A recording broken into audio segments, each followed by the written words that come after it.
السلام علیکم۔ چند ہی خبروں اور تجزیات کے ساتھ جہانگیر کھٹک آپ کی خدمت میں حاضر ہے۔ ناظرین، آج یہاں نیو یارک میں اتوار کی رات اور جولائی کی 2 تاریخ، جبکہ پاکستان میں پیر کی صبح اور جولائی کی 3 تاریخ ہے۔ ناظرین، آج ذکر ہوگا سوات میں ہونے والے اس تباہ کن خودکش حملے کا جس میں کم از کم 15 افراد شہید ہوئے ہیں، اور ذکر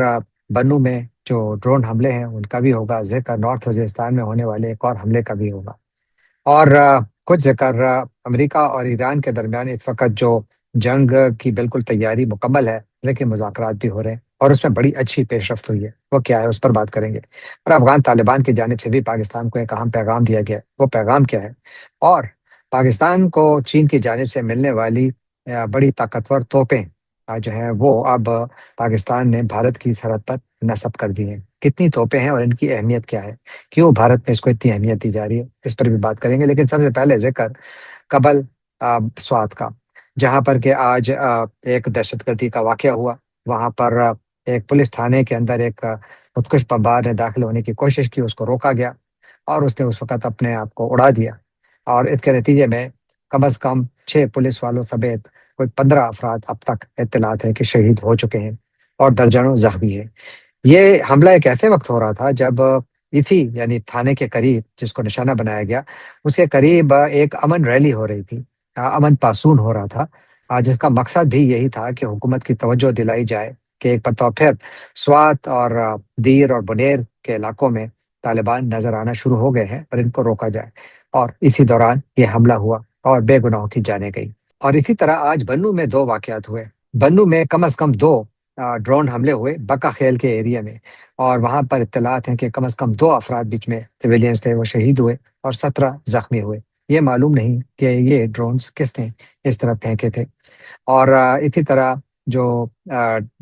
نارتھ وزیرستان کے ڈپٹی کمشنر ہیں، ان کے اوپر آج حملہ ہوا ہے، ان پر فائرنگ ہوئی ہے، جس میں کہ وہ بچ گئے، ان کے ساتھ جو پولیس آفیسر تھے، district police officer D P O, وہ بھی تھے،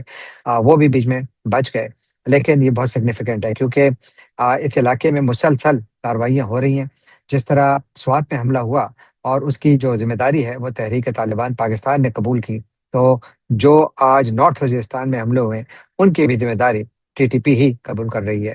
اور ڈرون حملوں کے بارے میں معلوم نہیں کہ ان کے پیچھے کون ہے، لیکن اگر آپ تھوڑا زوم آؤٹ کر کے دیکھیں تو خیبر پختونخوا میں ایک عجیب واقعہ شروع ہو چکا ہے، یعنی ایک نہیں کئی واقعات، کیونکہ سوات حملے سے پہلے پشاور میں ایک حملہ ہوا اور اس میں 4 پولیس والے زخمی ہوئے، یہ بھی ایک پولیس ہی کو نشانہ بنایا گیا تھا۔ اور حالیہ دنوں میں آپ کو ایک ٹرینڈ نظر آ رہا ہے، اور وہ یہ ہے کہ اب ہماری پولیس نشانے پر ہے، چاہے ہو کہیں پر بھی، بھنگو میں دیکھیں وہاں پر پولیس والے شہید، آپ اس میں کوئٹہ کے قریب جو حملہ ہوا تھا زیارت میں، وہاں دیکھیں پولیس والے شہید، یہاں سوات میں نشانہ پولیس والے، تو بیسیکلی پشاور میں نشانہ پولیس والے، تو بیسیکلی ہر جگہ اب نشانہ صرف اور صرف پولیس والے ہیں۔ اور یہ ایک ٹی ٹی پی کی اسٹریٹجی ہے، یہ سمجھ سے بات آتا ہے بات، لیکن اب یہ بات ضرور واضح ہے کہ جب بھی پولیس پر حملہ ہوتا ہے اور کامیاب حملہ ہوتا ہے تو یاد رکھیے کہ یہ پولیس کی بھی ظاہر ناکامی تو ہے کہ ان کے ہاں بھی اپنے ریسورسز تو ہیں، لیکن پولیس پاکستان کا کم از کم وہ ادارہ ہے جس کے اوپر ذمہ داری بہت بھاری ہے، اور یہ سب سے زیادہ انڈر ریسورسڈ ادارہ ہے، یعنی اس سے توقع یہ کی جا رہی ہے کہ یہ وہ کام کرے گا جو کہ پاکستان کی مسلح افواج کر رہی ہیں، یعنی ہمارے سٹینڈرڈز پولیس والوں کے لیے یہ ہیں۔ لیکن ان کا جو بجٹ ہے، اگر اس کو آپ کمپیئر کریں پاکستان کے ریگولر فورسز سے، چاہے وہ پیراملٹری فورسز ہوں یا ریگولر آرمی ہو، یا ان کے ساتھ اگر آپ ان کو کمپیئر کریں تو کوئی کمپیریزن ہے ہی نہیں۔ جب کمپیریزن نہیں ہے تو پھر یہ پولیس آفیسرز جن کے پاس بہت محدود ریسورسز ہیں وہ لڑ رہے ہیں، شہادتیں دے رہے ہیں، لیکن مسئلہ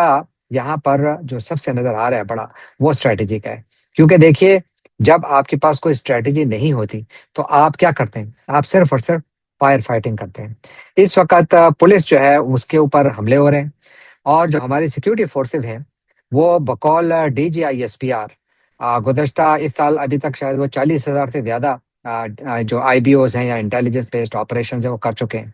اگر آپ حساب لگائیں تو یہ آئی بی اوز کی تعداد کوئی 100 سے زیادہ بنتی ہے ڈیلی کی بنیاد پر پورے پاکستان میں۔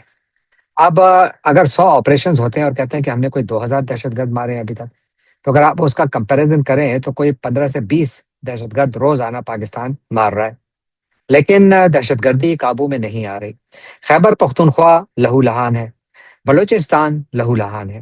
اور یہ وہ علاقے ہیں جہاں پر کہ اب سیکیورٹی کی بہت بڑی ذمہ داری لگتا ہے کہ شاید پولیس کے حوالے کر دی گئی ہے، لیکن اس کو زیادہ یعنی جو ری انفورسمنٹ ہے وہ نہیں دی جا رہی in terms of weapons, in terms of trainings, in terms of other resources. ان کو وہ ہتھیار نہیں مل رہے یا جو ان کے پاس ہونے چاہیے، گرچہ حالیہ سالوں میں خیبر پختونخوا میں پولیس کو ریسورسز دینے کی کوشش ضرور کی گئی ہے، لیکن کیا یہ کافی ہے؟ اور سب سے بڑھ کر بات یہ کہ کیا یہ ریسورسز ایک اس قسم کی دہشت گردی کے خلاف جنگ کے لیے کافی ہیں؟ کیونکہ یہ تو ایک بہت زیادہ خوفناک جنگ ہے جس کے نتائج روزانہ کی بنیاد پر ہمیں مل رہے ہیں۔ تو پاکستان میں جہاں ایک طرف ایک افیکٹو پولیٹیکل لیڈرشپ کی ضرورت ہے،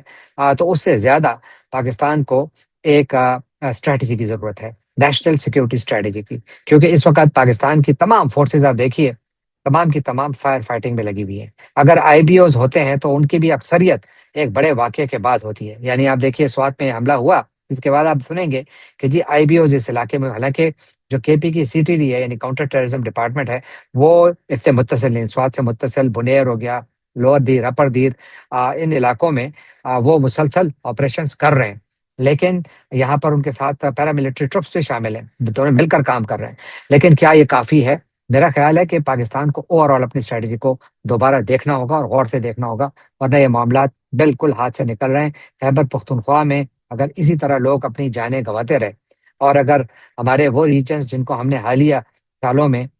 سیٹلڈ ایریاز میں ضم کیا ہے، یعنی جو ہمارے ٹرائبل ڈسٹرکٹس ہیں، وہاں پر بھی ہم نے ان کو امپاور نہیں کیا، نہ ان کو پولیٹیکلی امپاور کیا، نہ اکنامیکلی امپاور کیا، اور نہ ہی وہاں پر جو اوور آل لا انفورسمنٹ کے حوالے سے امپاورمنٹ ہونی چاہیے وہ بھی نہیں ملی۔ آج جو نارتھ وزیرستان کے جو وہاں پر جو ڈپٹی کمشنر جو تھے مقامی تیمور خان افریدی، وہ ڈی پی او ایک علاقے میں جا رہے تھے، بنیادی طور پر وہ ایک پولیس اسٹیشن کے لیے جگہ دیکھ رہے تھے کہ یہاں پر ایک تھانہ بنائیں گے، لیکن وہاں پہنچنے سے پہلے ان پر حملہ ہو گیا اور پھر وہ واپس چلے گئے میران شاہ۔ کہنے کا مقصد یہ ہے کہ چونکہ ہمارے ہاں ایک اسٹریٹجی کا بہت بڑا فقدان ہے، اور اس کی وجہ سے اب نقصان جو ہے وہ ہر گزرتے دن بڑھتا جا رہا ہے۔ اب ان حالات میں مجھے بتائیے کہ کون خیبر پختونخوا میں انویسٹمنٹ کرے گا، کون بلوچستان میں انویسٹمنٹ کرے گا، اور کون آزاد کشمیر میں انویسٹمنٹ کرے گا، جہاں پر آج آزاد کشمیر میں انتخابات کا دوسرا مرحلہ تقریباً مکمل ہوا۔ ایک دو کانسٹیچوئنسیز میں دوبارہ کل الیکشن ہوں گے، لیکن ادر دین دیٹ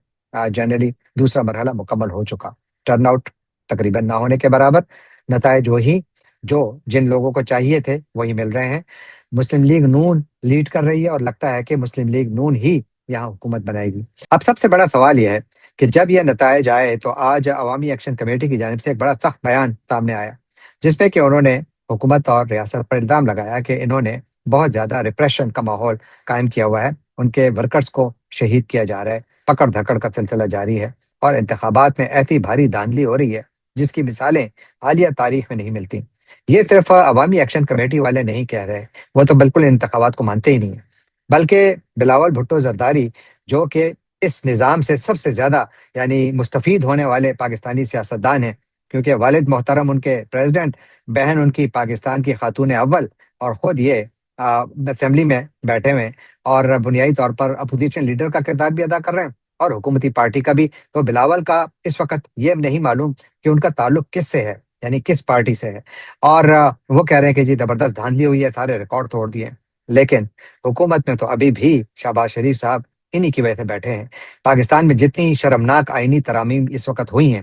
ان میں بھی بلاول بھٹو کا نام سر فہرست ہے۔ یقین مانیے کہ ان پر بہت زیادہ افسوس ہوتا ہے کہ اگر سیاسی اقدار کہیں ہوتی تو کم از کم یہ تو کہا جاتا کہ جناب انتخابات کے لیے تو ایک بنیادی شرط آزادانہ ماحول ہے۔ اگر آپ نے آدھے سے زیادہ آزاد کشمیر میں انٹرنیٹ بند کیا ہوا ہے، کئی علاقوں میں فون سروس بند کی ہوئی ہے، ایک پارٹی کو آپ نے واک اوور دیا ہوا ہے، اس کے بعد پھر آپ کہہ رہے ہیں کہ جی یہ انتخابات ہیں اور اس میں پیپلز پارٹی حصہ بھی لے رہی ہے۔ اگر آپ کو اس میں دھاندلی کا اتنا خدشہ تھا تو آپ نے انتخابات میں حصہ کیوں لیا؟ حکومت تو اس وقت آپ کی ہے وہاں پر، یعنی جو وہاں پر اس وقت آزاد کشمیر کی موجودہ حکومت ہے، ان کا وزیر اعظم پیپلز پارٹی سے تعلق رکھتا ہے، تو یہ ایک منافقت بھی چل رہی ہے۔ جبکہ خیبر پختونخوا میں بھی جہاں ایک طرف ہر طرف بلکہ آگ لگی ہوئی ہے، وہاں پر بھی آپ کو سیاست عروج پر نظر آ رہی ہے۔ یعنی ہونا تو یہ چاہیے تھا کہ سہیل آفریدی اور ان کی کابینہ سر جوڑ کر بیٹھتے، اور اس وقت جو خیبر پختونخوا میں دہشت گردی کی ایک لہر آئی ہوئی ہے، اس پر بیٹھ کر سوچ بچار کرتے، کوئی اسٹریٹجی لاتے، کوئی پالیسی لاتے، اور اس کے بعد پھر لوگوں کو تحفظ کا کچھ احساس دلاتے۔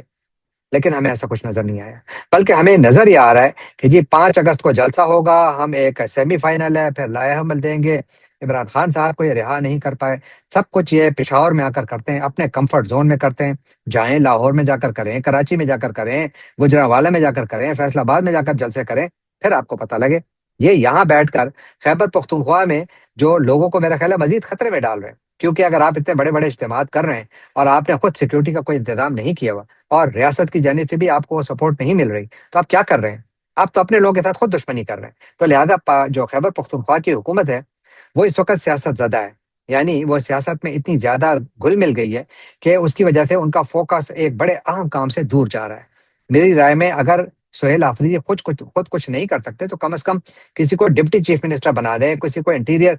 جو ہوم منسٹر ہے وہ بنا دیں، اس کے حوالے سب کچھ کریں، کسی اہل آدمی کو لائیں، پھر بھی شاید بات بنے۔ لیکن اس طریقے سے صوبے کو چلانا بالکل مذاق ہے، یہ بالکل مذاق ہے۔ اور ساتھ ہی جو علیمہ خان صاحبہ ہیں وہ اب انہوں نے اپنی عوامی رابطہ مہم شروع کی ہوئی ہے، اور یہ بھی جو پی ٹی آئی کی قیادت ہے ان کے لیے میرے خیال میں شرم کا مقام ہے کہ ان کے اتنے سارے لیڈروں میں کسی میں یہ یعنی ان کو اللہ تعالیٰ نے ہمت نہیں دی کہ وہ جائیں اور جا کر اس قسم کی عوامی رابطہ مہم کو شروع کریں۔ وہ خود باہر نکلی اور ان کو زبردست پذیرائی مل رہی ہے، وہ جہاں جہاں گئیں، چاہے وہ کرک گئیں، بنو گئیں، لکی مروت گئیں، اب ڈی آئی خان پہنچی ہیں اور وہاں پر ان کو بڑی پذیرائی مل رہی ہے، تو وہ کچھ موبلائزیشن کر رہی ہیں۔ یعنی آپ دیکھیے کہ اب یہ جو تحریک پی ٹی آئی نے شروع کی ہے، یعنی علیمہ خان نے خیبر پختونخوا میں شروع کی ہے، یہ پی ٹی آئی کی باقی قیادت کے لیے ایک سبق ہے، کیونکہ جب پی ٹی آئی اپنی تمام پولیٹیکل ایکٹیویٹی صرف اور صرف خیبر پختونخوا تک محدود رکھتی ہے تو بنیادی طور پر اس نے اس پارٹی کو ایک علاقائی پارٹی میں تبدیل کر دیا، حالانکہ اس کی نیشنل اپیل ہے، سب کو معلوم ہے، لیکن ان کے لیڈران باہر نکلنے کی ہمت نہیں کرتے۔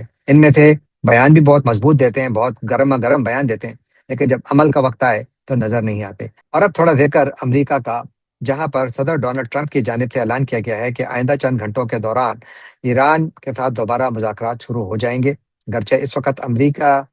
ڈائریکٹ تو ایران کے ساتھ مذاکرات نہیں کر رہا، لیکن ایران اور عمان کے درمیان مذاکرات ہو رہے ہیں۔ کس بات پر ہو رہے ہیں؟ آبنہ ہرمز کے مستقبل پر ہو رہے ہیں۔ اور بقول ایران کے وزیر خارجہ عباس اراغچی کے دونوں جانب سے اس میں بڑی پروگرس ہوئی ہے۔ صدر ٹرمپ بھی یہی کہہ رہے ہیں کہ بالکل کافی پروگرس ہوئی ہے، اسی لیے انہوں نے حملوں کو مؤخر کر دیا ہے، ورنہ ان کا کہنا ہے کہ اگر یہ حملے وہ شروع کرتے تو شاید یہ دوسری جنگ عظیم کے بعد امریکہ کی سب سے شدید بمباری ہوتی جو ایران پر شروع ہونے والی تھی۔ لیکن انہوں نے کہا کہ مجھ سے درخواست کی گئی، جن میں سعودی عرب، قطر، بحرین، متحدہ عرب امارات، کویت، یہ سارے ممالک جو ہیں انہوں نے درخواست کی، اور کہتے ہیں ایران نے بھی درخواست کی کہ جی بات چیت کو ایک موقع دیں، اور موقع کہتے ہیں میں دے رہا ہوں، لیکن ان کو معلوم ہے کہ اگر بات چیت میں پروگرس نہ ہوئی تو پھر ان پر حملہ ہوگا۔ جبکہ عباس اراغچی کہہ رہے ہیں کہ جو ہمارے عمان کے ساتھ نیگوسیشنز ہیں ان میں کافی پروگرس ہوئی ہے، اور کہتے ہیں کہ جو مسئلہ تھا وہ میں کئی مرتبہ اس بات کا ذکر کر چکا ہوں، جو آبنہ ہرمز ہے اس کا ایک حصہ ایران کے کنٹرول میں ہے اور دوسرا حصہ عمان کے کنٹرول میں ہے۔ اب ایران جو ہے وہ کہتا ہے کہ پورے آبنہ ہرمز سے جتنی بھی اوشن ٹریفک ہے، یعنی جتنے بھی جہاز ہیں، چاہے وہ تیل بردار ہوں یا مال بردار ہوں، ان کو ایران سے اجازت لینی ہوگی، اور جو امریکہ کے ساتھ ایم او یو سائن کیا گیا ہے اس کے تحت بھی وہ بقول ایران کے ان جہازوں کو ایران سے اجازت لینی ہے۔ جبکہ امریکہ کا کہنا ہے کہ اس کو دو راہداریوں میں تبدیل کیا جائے، ایک وہ جو کہ ایران کے کنٹرول میں ہے، جو ایران کے پانیوں میں آتی ہے، اور دوسری وہ جو کہ عمان کے پانیوں میں ہے اور وہ عمان استعمال کرے۔ اور حالیہ دنوں میں جو جھگڑا شروع ہوا تھا وہ یہی ہوا تھا کہ امریکہ نے جو ٹینکرز تھے ان کو یہ انکریج کرنا شروع کیا کہ آپ عمان کے پانیوں کا استعمال کریں، جس پر کہ ایران نے حملے شروع کیے، اور اس کے بعد پھر جو کچھ ہوا ہم سب کو معلوم ہے۔ اب عباس اراغچی کہہ رہے ہیں کہ ایران اور عمان کے درمیان بات چیت میں سب سے بڑی پروگرس یہ ہوئی ہے کہ نہ ہم یعنی شمالی یا جنوبی جو روٹس ہیں ان میں سے ایک کو بھی نہیں اپنائیں گے، بلکہ درمیان کا کوئی راستہ اپنا رہے ہیں، اس کی تفصیلات طے کی جا رہی ہیں، اور ان کا کہنا ہے کہ اس پر بہت جلد کوئی معاہدہ بھی ہو جائے گا۔ ٹرمپ نے بھی بالکل ایسے ہی اشارے دیے ہیں، وہ کہتے ہیں کہ بالکل معاہدہ ہونے کے قریب ہے، خدا کرے کہ معاہدہ ہو، کیونکہ اگر یہ معاہدہ نہ ہوا تو امریکہ اور ایران کے درمیان جنگ میں شدت آئے، تباہی مزید آئے، وہ تو نظر آئے گی، اور اس کے اوپر میں مسلسل بات بھی کر رہا ہوں۔ لیکن جو سب سے بڑی اور خطرناک بات ہے وہ یہ ہے کہ اس کی امپلیکیشنز اس خطے کے لیے بہت زیادہ بری ہیں۔ یہ جو عرب ممالک امریکہ سے یہ درخواست کر رہے تھے کہ جی آپ حملے دوبارہ شروع نہ کریں، ان کو معلوم ہے کہ اگر امریکہ ایران پر حملے کرے گا تو جواب انہی کے اوپر آئے گا، یعنی حملے انہی پر کرے گا، ان کی اکانومیز کو زیادہ نقصان ہوگا۔ تو گویا یہ تمام ممالک آپ یہ سمجھتے ہیں کہ اگر اس جنگ کو جاری رکھا جائے تو اس میں امریکہ کا نقصان ہو نہ ہو، سب سے زیادہ نقصان مقامی اکانومی کا ہوگا، بلکہ میرا خیال ہے مقامی اکانومی یا اگر جو گلف کنٹریز ہیں ان کا نہیں بلکہ دنیا بھر کی معیشت کو اس سے نقصان پہنچے گا، تیل کی قیمتیں اوپر جائیں گی۔ لیکن جب آج یہ اطلاعات آئیں تو عالمی مارکیٹ میں تیل کی قیمتیں بھی تھوڑی کم ہوئی، جو بہت اچھی بات ہے۔ اب اگر ان مذاکرات میں کوئی نتیجہ نہیں آتا تو یہاں پر اب امریکہ میں ایک سب سے بڑا سوال جو کہ ریپبلکن اور ڈیموکریٹس دونوں مل کر پوچھ رہے ہیں سر ٹرمپ سے کہ جناب آپ کا اس جنگ کے خاتمے کے لیے پروگرام ہے کیا؟ آپ ایران میں کیا حاصل کرنا چاہتے ہیں؟ یہ بڑا سوال ہے۔ اس کا جواب فی الحال یعنی ٹرمپ تو کہہ رہے ہیں جی کہ ایران کو ہم نیوکلیئر ویپنز نہیں بنانے دیں گے، اور یہ کہ آپ نے ہرمز کو ہم کھلا رکھیں گے۔ یہ ان کے اس وقت دو بڑے اہداف نظر آ رہے ہیں۔ لیکن جو یہاں امریکہ میں بحث ہو رہی ہے وہ یہ ہو رہی ہے کہ اگر آپ نے یہ اہداف بھی حاصل کرنے ہیں تو اتنی جنگ کے بعد آپ نے آخر حاصل کیا کیا؟ یہ ایک بڑا سوال ہے، اور اسی لیے اس کے اوپر اختلاف بھی ہے اور صدر ٹرمپ اس کے اوپر کافی ناراض بھی ہیں۔ اور تھوڑا ذکر پاک بھارت جنگی تیاریوں کا۔ آج میں دیکھ رہا تھا بھارتی میڈیا میں، انڈیا ٹوڈے ان کا ایک پبلیکیشن ہے آن لائن، وہاں پر ان کے ہاں ایک بہت انٹرسٹنگ آرٹیکل چھپا ہے۔ وہ کہتے ہیں کہ پاکستان نے 250 چائنیز SH-15 سیلف پروپیلڈ ہوٹزر جو ہیں وہ انڈین بارڈر پر لگا دیے ہیں۔ بلکہ وہ کہتے ہیں کہ پاکستان کی جانب سے گزشتہ سال جو بھارت کے ساتھ جنگ ہوئی تھی اس کے بعد یہ پاکستان کی جانب سے لیا جانے والا سب سے بڑا ایک اقدام ہے، جو کہ فوجی لحاظ سے بہت اہمیت حامل ہے، کیونکہ یہ توپیں جو پاکستان کو ملی ہیں SH-15 یا SH-15 یہ بہت ماڈرن ہیں۔ یہ سیلف پروپیلڈ ہاویٹزرز انہیں کہتے ہیں کہ جو توپیں ٹرک پر لگی ہوئی ہوتی ہیں اور ان کو آپ موو کر سکتے ہیں، اور یہ والی جو ہیں ان کے جو توپ کے گولے ہیں ان کے اندر بنیادی طور پر راکٹ بھی لگے ہوتے ہیں، تو اس کی وجہ سے یہ ان کی پہنچ بہت زیادہ ہوتی ہے۔ جو پاکستان نے ڈپلوائے کی ہیں 250 توپیں آل along پاکستان انڈیا بارڈر، تو کہتے ہیں کہ یہ کوئی 72 کلومیٹر تک جو اہداف ہیں ان کو نشانہ بنا سکتی ہیں۔ پاکستان لگتا ہے کہ دوبارہ کسی بھی قسم کے بھارت کی جانب سے ایڈونچر کی تیاری کر رہا ہے، اور بھارت میں اس کو بہت اہمیت دی جا رہی ہے، گرچہ میں پاکستان میں کہیں دیکھ نہیں رہا تھا کہ پاکستان میں کہیں یہ خبر آئے۔ جبکہ آخر میں تھوڑا ذکر افغان طالبان کا۔ افغانستان اور پاکستان کے درمیان تعلقات سب کو معلوم ہے بہت برے ہیں، اور اس وقت خیبر ڈسٹرکٹ میں کئی دنوں سے ایک احتجاج بھی جاری ہے، جہاں پر مقامی آبادی کہہ رہی ہے جناب ہماری تو اکانومی بالکل ختم ہو گئی ہے، کیونکہ تجارت بند ہے۔ تجارت سے مقامی اکانومی کو بھی بہت شدید نقصان پہنچ رہا ہے، اور پاکستان کی ایکسپورٹس کو بھی بہت زیادہ نقصان پہنچ رہا ہے۔ لیکن پاکستان میں چونکہ ہم نے ہارڈ اسٹیٹ کا پروجیکٹ شروع کر رکھا ہے، تو اس میں اس قسم کی سپیس نہیں بنتی کہ جہاں پر ہم تجارت میں یقین رکھیں، یا جہاں پر پاکستان کے لیے عوام کے لیے کوئی آسانی پیدا ہو یا اس کے لیے نئے روزگار کے ذرائع پیدا ہوں۔ یہ اس کی گنجائش نہیں ہے، کیونکہ ہم سب کچھ جو ہے وہ سیکیورٹی پوائنٹ آف ویو سے دیکھ رہے ہیں، اور اس کی وجہ سے وہاں پر ایک بڑا بحران آیا ہوا ہے۔ پاکستان افغان طالبان پر مسلسل یہ الزام لگاتا رہا ہے کہ انہوں نے دہشت گردوں کو پناہ دی ہوئی ہے، اور میرا خیال ہے کہ اس میں حقیقت بھی ہے۔ یہ یونائٹڈ نیشنز بھی کہتی ہے، تو اس میں تو کوئی وہ نہیں ہے، غلط بات نہیں ہے۔ لیکن جو مذاکرات کا عمل تھا وہ بالکل ختم ہو گیا ہے۔ اگرچہ آج تھوڑی سی اطلاعات یہ آ رہی ہیں کہ چین شاید دوبارہ جو ہے ایکٹیو ہو رہا ہے، اور پاکستان اور افغانستان کے درمیان جو بات چیت ہے اس کو دوبارہ شروع کرنے کی کوشش کر رہا ہے۔ جبکہ طالبان حکومت کے جو سپوکس مین ہیں ذبیح اللہ مجاہد، ان کا آج ایک بیان سامنے آیا جس میں انہوں نے کہا کہ افغانستان جو ہے وہ اس خطے میں کسی کے ساتھ جنگ نہیں چاہتا، اسپیشلی پاکستان کے ساتھ۔ وہ کہتے ہیں کہ ہم پاکستان کے ساتھ تعلقات کو ٹھیک کرنا چاہتے ہیں، لیکن انہوں نے پھر الزام پاکستان پر ہی لگایا۔ ذبیح اللہ مجاہد کا کہنا تھا کہ پاکستان نے افغانستان کے حوالے سے ایک غلط پالیسی کو اپنایا ہوا ہے، جس کی وجہ سے تعلقات میں بہت زیادہ بگاڑ آیا ہوا ہے، لیکن وہ کہتے ہیں ہم تعلقات کو ٹھیک کرنا چاہتے ہیں۔ میرا خیال ہے کہ افغان طالبان کے لیے پاکستان کے ساتھ تعلقات کو ٹھیک کرنے کا بالکل بہت آسان راستہ ہے، اور وہ یہ ہے کہ پاکستان سے اگر وہ یہ کہہ دیں کہ آپ ہمیں پوری ڈیٹیلز دے دیں اور ہمیں بتائیں کہ کہاں کہاں یہ چھپے ہوئے ہیں، ہم آپ کو دکھائیں گے کہ یہ ہم کارروائی کر رہے ہیں۔ تو اس لیے اگر افغان طالبان اپنی جانب سے بھی کوئی انیشیٹو لیں تو یہ معاملات بہتری کی طرف جا سکتے ہیں، اور اسی طرح پاکستان کی جانب سے بھی اگر کوئی ایسی پالیسی اپنائی جائے کہ جس میں ریئلزم سے بھی کام دیا جائے، اور پاک افغان تجارت کو کم از کم آپس کی اس جنگ اور چپکلش سے دور رکھا جائے، تو شاید اس میں پاکستان کی بھی اچھائی بہتری ہے، اور اس میں بہتری افغانوں کی بھی ہے، بلکہ اس پورے خطے کی ہے، کیونکہ پاکستان کی جو سینٹرل ایشیا کے ساتھ کنیکٹیویٹی ہے وہ بھی اسی وجہ سے ختم ہو چکی ہے۔ آپ بھی اب کامنٹس میں ضرور لکھیے گا کہ کیا اس وقت کی پاکستان کی پالیسی درست ہے، اور کیا افغان طالبان جو کچھ وہ نہیں کر رہے ان کو کرنا چاہیے، جس کی وجہ سے دونوں ملکوں کے تعلقات میں بہتری آ سکے۔ میرا خیال ہے کہ اگر افغان طالبان اور پاکستانی حکام آپس میں بیٹھیں تو شاید اس کا کوئی راستہ نکلے بھی، لیکن اس کی بنیادی شرط ایک ہے، وہ یہ کہ کانفیڈنس بلڈنگ میجرز دونوں جانب سے لی جانی چاہیے، اور سالفی کی شاید ضرورت بھی نہ پڑے، صرف تجارت کھول دیں اور ایک دوسرے کے خلاف عوامی سطح پر بیانوں کے بجائے آپس میں مل بیٹھ کر معاملات کو حل کرنے کی کوشش کریں۔ تو شاید معاملات بہتری کی طرف جائیں۔ جانے سے پہلے آپ سے ایک مرتبہ درخواست کہ اگر آپ نے ابھی تک اس چینل کو سبسکرائب نہیں کیا تو اسے سبسکرائب کیجیے، لائک کیجیے، شیئر کیجیے، کامنٹ کیجیے اور بیل آئیکن کو کلک کرنا نہ بھولیے گا۔ آپ کا بہت بہت شکریہ۔